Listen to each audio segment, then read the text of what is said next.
I'm Larry Levy. I'm the Executive Dean of the National Center for Suburban Studies at Hofstra University.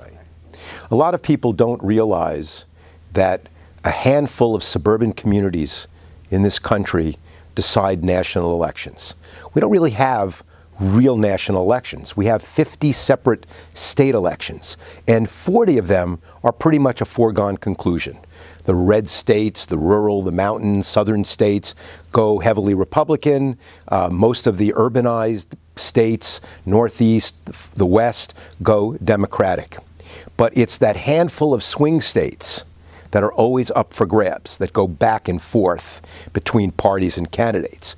And within those swing states, within just about all of them, it's a handful of suburban communities that determine how each state goes. New York, because it's a blue state, a deep blue Democratic state, generally is not even considered by the presidential candidates. The Republicans don't feel they have a chance to win it, and the Democrats don't really have to invest much campaign resources to be able to carry it. But this year, in the primary, New York matters. I would tell students they should get involved. If they are registered to vote here, they should definitely get out and vote. And even if they're not registered, but they prefer a candidate, they should go down to the headquarters of the different campaigns and stuff envelopes and make phone calls and get their friends to the polls. It's really, really important to be involved. Suburban studies is urban studies from a suburban perspective. You know, when I tell people I'm working as the Dean of Suburban Studies, they get a little quizzical look like, well, what's suburban studies? But if I say to them, I'm doing urban studies, would you know what that is? They go, oh, yeah, study the cities. Well, I say, good. This is the study of the suburbs. Well, I first became interested in suburban studies because of my parents.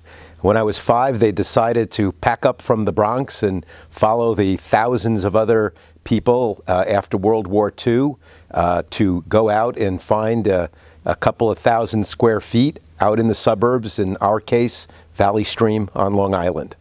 The suburbs are really where it's happening, and I may sound like a suburban cheerleader with my pom-poms and cheerleader garb, but, you know, it's the center of demographic change in the country. If I want the greatest city, the most exciting city in the world, I just have to get on a railroad train, and 35, 40 minutes later, I'm in the center of it. And if I want to go fishing, I can go drive east and get on a party boat and catch fish in quantities and varieties that you can't do anywhere else except maybe in the Florida Keys.